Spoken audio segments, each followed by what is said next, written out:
Toon Bells. हे भगवान ये क्या हो गया? किसने मेरा घोंसला खराब कर दिया? अब बारिश का समय तो वैसे ही है, पता नहीं कब मौसम खराब हो जाए। जिस मनहूस ने मेरा घोंसला खराब किया है उसको मेरी हाय लगेगी, उसके साथ भी बहुत बुरा होगा। ये कहानी है अमेज़न के जंगलों की, जहाँ बोनी चिड़िया बड़ी हो चुकी थी। उसके 2 बच्चे हो गए थे। उसके बच्चे अभी ज्यादा बड़े नहीं थे, इसलिए अभी वो हल्का हल्का धरती पर ही उड़ते थे और दोनों बच्चे आपस में बहुत लड़ते थे।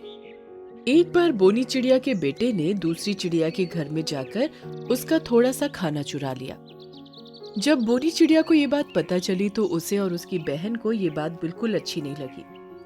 फिर बोनी चिड़िया अपने बेटे को कहती है, बेटा पिंकू, ये जो तुमने काम किया है ये बहुत ही गलत काम है, तुम्हें ऐसा नहीं करना चाहिए था।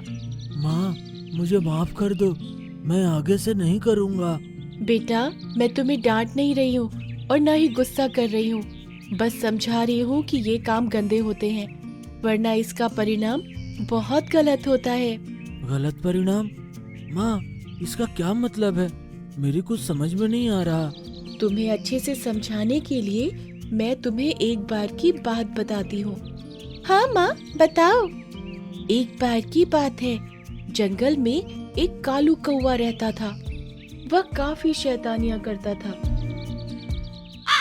कालू कौवा हमेशा औरों का खाना चुराता था और किसी का भी घर बनने नहीं देता था। फिर एक बार बारिश आने वाली थी तो सब पक्षी उसकी तैयारियों में लग जाते थे, पर कालू कौवा न अपना घर बनाता था और न दूसरे का बनने देता था। फिर वो चटकली चिड़िया के पास जाता है। अरे चटकली चिड़िया, तुम मुझे अपना थोड़ा सा खाना दे दो। जब मुझे कल खाना मिलेगा मैं उसमें से तुम्हें दे दूंगा। आज मुझे बहुत भूख लगी है। ठीक है कालू कौवे, आज मेरा खाना तो तुम ले जाओ, पर तुम वापस देते नहीं हो, फिर दोबारा मांगने भी आ जाते हो। मुझे माफ कर दो, पर इस बार मैं पक्का दे दूंगा। फिर कालू कौवा खाना लेकर वहां से चला जाता है और जाकर एक पेड़ के पीछे छुप जाता है और इंतजार करता है कि कब चटकली चिड़िया अपने घोंसले से बाहर जाए और वो कब उसका घोंसला खराब करे। जैसे ही चटकली चिड़िया अपने घोंसले से उड़कर जाती है, कालू कौवा चटकली चिड़िया का घोंसला खराब कर देता है। फिर चटकली चिड़िया आकर अपने घोंसले को देखकर रोती हुई बोलती है, हे भगवान ये क्या हो गया?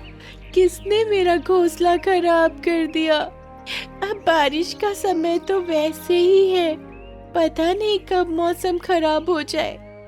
जिस मनहूस ने मेरा घोंसला खराब किया है उसको मेरी हाय लगेगी, उसके साथ भी बहुत बुरा होगा। कालू कौवा ये सब देखकर वहीं दूसरे पेड़ पर छुपकर हंसता है और बाकी चिड़ियों के साथ भी वो ऐसा ही करता था। कालू कौवा कभी किसी की मदद नहीं करता था। एक बार एक पेड़ की टहनी टूट गई तो पेड़ ने कालू कौवे से मदद मांगी। कालू कौवे, तुम मेरी मदद कर दो।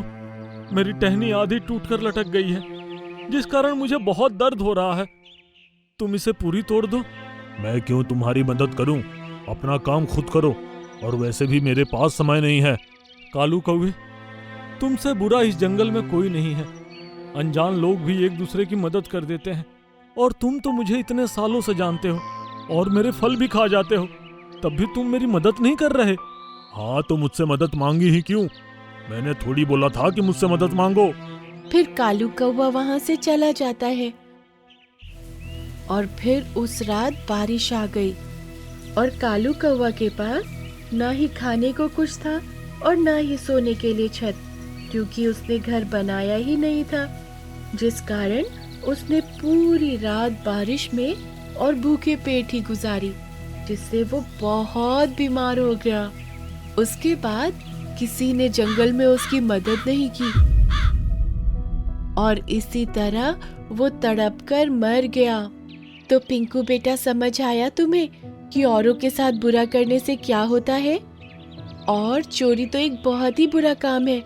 किसी को बिना बताए किसी की चीज लेना तो बहुत ही गलत है। हाँ माँ, कालू कौवे की हालत तो पतली हो गई जब किसी ने भी उसकी मदद नहीं की। बुरे लोगों के साथ कोई नहीं रहता है, ना ही कोई उन्हें प्यार करता है। माँ, मैं तो आज के बाद कोई भी गलत काम नहीं करूँगा।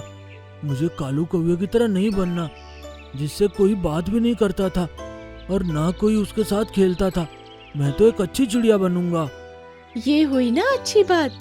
बोनी चिड़िया ये कहानी सुनाकर सीख देती है कि अगर किसी जरूरतमंद को हमारी जरूरत है तो हमें उसकी मदद जरूर करनी चाहिए, और साथ ही साथ अगर हम किसी दूसरे का बुरा करते हैं तो हमारे साथ भी उतना ही बुरा होता है जितना हम दूसरे के साथ करते हैं।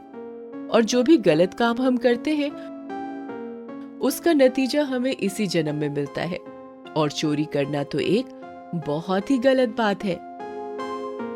चोरी करने की बजाय हमें औरों की मदद करनी चाहिए। ये दिसंबर महीने की शुरुआत थी। जंगल में सर्द हवाएं चल रही थीं और हल्की हल्की बर्फबारी हो रही थी। ऐसे में सभी जानवर चिंतित दिखाई दे रहे थे और आपस में चर्चा कर रहे थे। तुम सबको याद है कि पिछले साल सर्दी के मौसम में हमने कितने ही दोस्तों को खोया था। लगता है इस साल पिछले साल से भी ज्यादा सर्दी पड़ने वाली है। हाँ, मुझे भी यही लगता है, क्योंकि इस साल दिसंबर से ही बर्फ गिरने लगी है। तो सोचो जनवरी में क्या हाल होगा। शाम हो चली थी। सूरज ढलने के बाद अब सर्दी और ज्यादा बढ़ गई थी। सभी जानवर अपने अपने घरों को चल दिए। टीनू चिड़िया, मैना और बुलबुल ने जैसे ही उड़ना शुरू किया, तेज हवा के झोंके उनके शरीर को अकड़ाने लगे। मुझसे तो उड़ा ही नहीं जाएगा, नहीं उड़ सकती मैं। टीनू चिड़िया धीरे से जमीन पर आ गिरी। उसके साथ बुलबुल और मैना भी बैठ गईं। ठंड बहुत ज्यादा थी, इसलिए इन तीनों की आंखें कब बंद हो गईं, इनको पता ही नहीं चला। सुबह जब सूरज निकला तो ठंड थोड़ी कम होने पर बुलबुल और मैना की आंख खुली। बुलबुल, तुम ठीक तो हो ना? हाँ, मैं ठीक हूँ, लेकिन ये टीनू अभी तक कैसे सो रही है? बुलबुल और मैना ने उसको उठाने के लिए कई आवाजें लगाईं, तब भी वो नहीं उठी।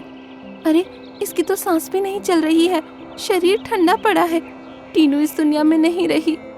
ये कहकर मैना और बुलबुल दोनों आंसू बहाने लगे और धीरे धीरे उनके पास सभी जानवर जमा हो गए। दोपहर के समय अच्छी धूप निकली तो जानवरों की परेशानी थोड़ी कम हुई। सभी ने देखा कि एक सारस नदी के किनारे पड़ा हुआ कराह रहा है। अरे, ये सारस कहाँ से आ गया? इसको तो चोट लगी है। बेचारा नदी के ठंडे पानी की वजह से कांप भी रहा है। मैं इसके लिए आग का इंतजाम करता हूँ। इतने में तुम लोग इसे यहाँ से उठाकर धूप में बैठाओ। रामू हाथी ने सारस को अपनी सूंड का सहारा देकर खड़ा किया और वो नदी किनारे से दूर आ गए। मैंने आग जला ली है। रामू हाथी, इसको लेकर चलो। अब सभी जानवर उसके साथ बॉनफायर के सामने बैठ गए। इतने में डॉक्टर खरगोश भी वहाँ आ पहुँचा। मैं तुम्हारे पंख पर यह औषधि लगा देता हूँ, इससे तुम जल्द ही ठीक हो जाओगे। डॉक्टर खरगोश ने औषधि उसके पंख पर लगाई। सभी ने सारस का खास ध्यान रखा। फिर शाम होते होते फिर से खून जमा देने वाली सर्दी होने लगी। हे भगवान, कितनी सर्दी लग रही है। ऐसा लग रहा है जैसे कि मेरे हाथ और पैरों में बर्फ जम गई हो। तुम लोग मेरी वजह से सर्दी में मत रहो, अपने अपने घरों को जाकर आराम करो। नहीं दोस्त, हम तुमको ऐसे छोड़कर नहीं जा सकते। हम में से 2 लोग तुम्हारे पास ही रुकेंगे। अब कालू भालू और रामू हाथी सारस के पास ही रुक गए और बाकी सभी अपने अपने घरों को चल दिए। अगली सुबह फिर से मातम का माहौल बन गया। मिनकी गौरैया के 2 बच्चे सर्दी की वजह से मर चुके थे और वो उनकी लाश के पास बैठी रो रही थी। कितनी बदनसीब माँ हूँ मैं, अपने बच्चों को अपनी आंखों के सामने मरा हुआ देख रही हूँ। हे भगवान, या तो सर्दी कम कर दे या फिर हमें इतनी शक्ति दे कि हम सर्दी को बर्दाश्त कर सके। सारस उन सभी जानवरों का दुख देखकर बहुत चिंतित हुआ, लेकिन वो भला कर भी क्या सकता था। अब बर्फ बहुत ज्यादा गिरने लगी। सुबह से रात हो गई, लेकिन बर्फ का गिरना खत्म ना हुआ। दिन और रात लगातार बर्फ गिर रही थी और सर्दी बढ़ती जा रही थी। अब पक्षियों के साथ साथ जानवरों की भी जानें जा रही थीं। जंगल के 2 खरगोश और 1 हिरन भी ठंड के कारण मर चुके थे और सभी जानवर बहुत दुखी थे। तुम लोगों ने मेरी मदद की, मेरा इतना ध्यान रखा, लेकिन फिर भी मैं तुम लोगों की कोई मदद नहीं कर सकता। मुझे बहुत बुरा लग रहा है। ये सुनकर सभी जानवर उसकी तरफ हैरानी से देखने लगे और रामू हाथी बोला, अरे अरे सारस, नदी का मौसम एक कुदरती चीज है। हम और तुम भला इसमें क्या कर सकते हैं? तुम इस बात का अफसोस नहीं करो। मुझे पता है, लेकिन फिर भी मुझे बहुत बुरा लग रहा है। इस सर्दी से बचने के कोई ना कोई उपाय तो जरूर होगा। शाम होते होते फिर से बर्फबारी के साथ साथ ठंड और ज्यादा बढ़ गई थी और सभी जानवर और पक्षी चिंता में आ गए। न जाने आज कौन सा जानवर मारा जाएगा और कब तक इस सर्दी के कहर से जूझना पड़ेगा। तभी सभी जानवरों ने आसमान में एक परी को उड़ते देखा। अरे वो देखो, वो तो कोई परी लगती है। कैसे आसमान में उड़ रही है। क्या कहा तुमने? परी? सारस ने भी अब आसमान की तरफ देखा तो परी को देखकर वो खुशी से उछल पड़ा। अरे वो नीली परी, तुम ठीक हो? अरे प्यारे सारस। अब परी जमीन पर आ गई और सारस को देखकर बहुत खुश हुई। नीली परी, तुम ठीक हो? तुमको देखकर मुझे बहुत अच्छा लग रहा है। और मुझे भी तुमको सही सलामत देखकर बहुत खुशी हो रही है। वरना मैं तो समझ रही थी कि उस सारस ने मुझे तो बचा लिया, लेकिन शायद मेरी वजह से वो अपनी जान से हाथ धो बैठा। ये आप दोनों आपस में क्या बातें कर रहे हैं? कुछ समझ में नहीं आ रहा। मैं तुमको बताती हूँ प्यारे दोस्तों, मैं नीली परी हूँ। मेरे पीछे एक दानव पड़ा था, वो मुझे मारकर मेरी शक्तियाँ लेना चाहता था। एक शाम जब वो दानव मुझे मारने की कोशिश कर रहा था, तब ये सारस वहाँ आया और इसने अपनी पैनी चोंच से उस पर हमला कर दिया। वो दानव भी इसको मारने लगा और उसी हाथापाई में इसके पंखों में चोट आ गई, लेकिन इसकी चोंच के हमलों से वो दानव बुरी तरह जख्मी हो गया था। मैं भी जख्मी थी, इसलिए अभी तक यहाँ पहुँच नहीं पाई थी। आज सुबह ठीक हुई तो इसकी तलाश में निकल पड़ी। हम बहुत खुश नसीब हैं कि प्यारा सारस हमारे जंगल में रह रहा है, जो किसी को परेशानी में नहीं देख सकता और सबकी मदद करता है। हाँ, लेकिन मैं आप लोगों की कोई मदद नहीं कर पा रहा हूँ। इसका मुझे बेहद अफसोस है। अरे क्या हुआ सारस, किस परेशानी की बात कर रहे हो तुम? दरअसल ये जंगल पहाड़ी के ठीक नीचे है, इसलिए यहाँ पर ठंड बहुत ज्यादा पड़ रही है। रोजाना रात में कई जानवर और पक्षी मारे जा रहे हैं और मैं इन लोगों के लिए कुछ नहीं कर पा रहा हूँ। उसके मुंह से ये सुनकर नीली परी ने सभी जानवरों की तरफ देखा, जिनके चेहरों पर परेशानी नजर आ रही थी। तुमने मेरी जान बचाई है प्यारे सारस, अब बारी तुम्हारी मदद की है, तो मैं कैसे पीछे हट सकती हूँ? ये कहकर नीली परी ने अपनी छड़ी घुमाई और जमीन से एक खंभा अपने आप निकलने लगा। धीरे धीरे वो खंभा काफी ऊंचा हो गया और उसके चारों ओर 4 बड़े बड़े पंखे निकल आए। अरे इतने बड़े बड़े पंखे, इससे तो ठंड और बढ़ जाएगी। ऐसा नहीं है दोस्तों, ये कहते ही पंखे चलने लगे और उन पंखों से गर्म हवाएं निकलने लगीं। अरे वाह! धीरे धीरे गर्म हवाएं पूरे जंगल में फैलने लगीं और जंगल की सर्दी कम हो गई। अरे वाह, कितना गर्मा गर्म लग रहा है। इस गर्म हवा में तो बहुत सुकून मिल रहा है। सच में बहुत आनंद आ रहा है। अब तो हम सभी आराम से सो सकते हैं और पूरी सर्दियाँ किसी को कोई परेशानी नहीं होगी। चलो अब मैं चलती हूँ दोस्तों। प्यारे सारस, तुम्हारा एक बार फिर से दिल से शुक्रिया। तुम्हारा शुक्रिया नीली परी।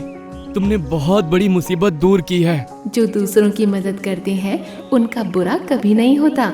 ये कहते ही नीली परी गायब हो गई और सभी जानवर गर्म हवा का मजा लेने लगे।